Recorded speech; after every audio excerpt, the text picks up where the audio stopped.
So Indiana Jones and the Great Circle is finally here. A big thank you to Bethesda and Keymailer for providing me with the code for the game, and after sinking around 7 or 8 hours already, I am absolutely loving the game. Yet I did find some of the combat to be a little bit harder than I expected early on, mostly just when it comes to fighting groups of enemies all at once. I think this is the type of game that is pretty easy to fall into the habit of just kind of spamming the punch button, but after a bit of playtime, I've definitely come across some great techniques that open up the combat a hell of a lot, allowing you to make the most of all your tools while also making it just look more exciting too. And so today I wanted to run you guys through some basic tips and tricks to improve your combat in Indiana Jones and the Great Circle. Now, first and foremost, some of these mechanics are explained in the game, so these aren't really like hidden mechanics or anything, but I'm just going to kind of touch on some of the basics and get a bit of that information out of the way so that I can then explain how to combine a lot of these later on. Not only are some of these little tutorial sections where they explain this stuff very quick, but they're often also in the midst of a fight that's a little bit chaotic. And I found, at least myself, that I was reading a lot of these tutorials, but I was then getting punched and it would just completely distract me. So I'd kind of forget what I just read, but maybe that's just me being an NPC. Now, the first thing that I wanted to mention is that there is a parry system in this game. It isn't super prevalent now. It does mention it when they first introduced the block, but again, it's very, very quick. And I think it is pretty easy to miss. Obviously, holding LB will put Indy's hands up and sort of guard. That'll block most incoming damage unless enemies have a weapon, at which point it will still cause damage through the block. But if you time it right, and I'm talking about the actual punches, I don't know if you can actually parry weapon attacks because it hasn't really worked for me so far. But when it comes to enemies punching you, for example, if you time it right, it just acts like a parry to where you can immediately counter them and hit them back with great success. So it's a really good strategy to just kind of wait for an attack if you're low on stamina as well. Once they attack you, hit the block button and then attack them back. That will put you on the front foot, and usually once you've punched them once or twice, unless they're a tougher enemy, you can pretty much knock them out without them even throwing another punch. On top of that too, and again, I don't know if it really explains it that well in game, but if you hold the punch button, that will kind of power up to be like a heavy attack. And I find that when you counter an enemy and then throw a heavy, that generally will knock them out very, very quickly. Now, something else that I think is crucial is keeping watch of your stamina. Running out of stamina in this game is pretty much the #1 way to lose fights, as once you're out of stamina, you kind of can't really do anything and you'll just be standing there waiting for your stamina to regenerate, at which point the enemies are at an advantage. And it does also feel like if they hit you, that will kind of stagger your stamina regen. So you need to keep an eye on your stamina at all times. If you're running low on stamina and there's a bunch of enemies, it's sometimes best to just actually back up, pretty much walk away from the fight for a second, get that stamina back up, and then,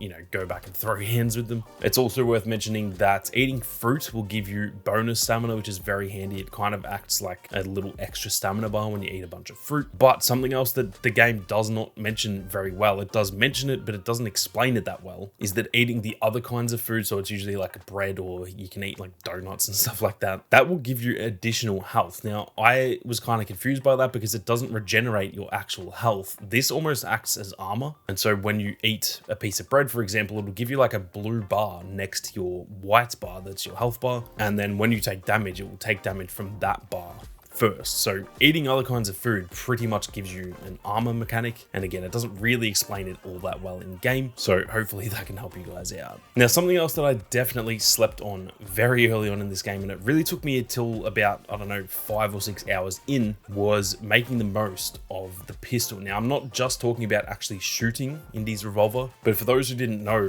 when you pull that pistol out, if you press the X button, it will switch it to the handle so that you're kind of holding it by the barrel, and then you can actually go around and pistol whip people. So that's one thing that it doesn't really explain until you actually start using the pistol. And again, for me, I didn't really use it that much until almost like midway through the game, but it is definitely a very effective mechanic. It also shows down in the bottom right with these little circles how many hits you have left before the weapon breaks. And this is actually what those repair kits are for that you find around the place. When you find them, it doesn't actually really mention what they're for. Obviously, when you pick up bandages, we all know what that's for, but you kind of pick up these repair kits and they don't actually really explain it. And so that right there is what it's for. Once your pistol breaks, you can use those repair kits to repair it, and it's almost like an infinite weapon, which is very handy in this game. Now, before we go any further, if you guys are new to the channel and you want to see more Indiana Jones content, be sure to hit that subscribe button. There is plenty more content on the way, so make sure you don't miss out. Now, I mentioned that I was sleeping on the pistol, and something else that I definitely slept on very early on was making the most of the whip. Obviously, I was using it for the more traversal side of things because it kind of hold your hand through that early on in the game. But I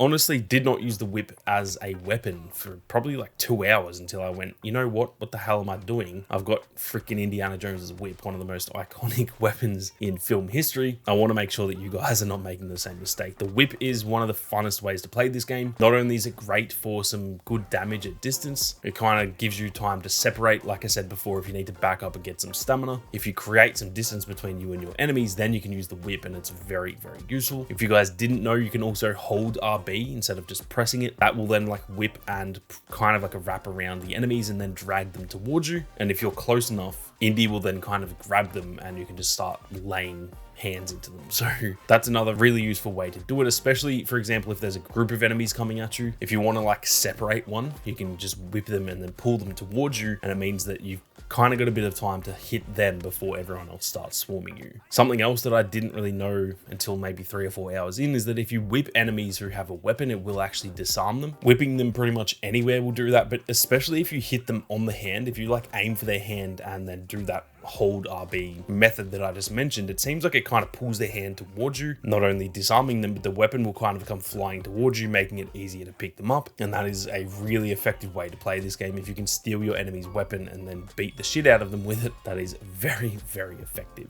Something else that probably goes under the radar a little bit, and I actually only noticed this when the enemy started doing it to me too, is that you can obviously throw things in this game, and it's actually a pretty useful method to throw things at your enemies. It will generally stagger them, and once you've got an enemy staggered, if you just kind of throw hands at them, they are generally going to go down pretty quickly. So if you've got enemies who are kind of like constantly blocking and stuff like that, if you just throw something at them, pick up a bottle or whatever the case may be, just throw that thing at them, and not only does it deal a bit of damage, but generally it will stagger them, and at that point you may as well have knocked them out already. Now the final tip I've got for this one is to do with enemies who all have weapons. So for example, I'm mostly talking about like the riot batons and stuff. It's a bit different with enemies that have guns, but if you've got multiple people charging you with those riot baton things, the best method I've found is to actually just throw those heavy attacks at them, because if you hit them with a heavy attack, it will pretty much just stagger them completely. They will drop their weapon, and at that point they only usually need another like 2 to 3 hits at most to knock them out. Or like I said, you can pick their weapon up, and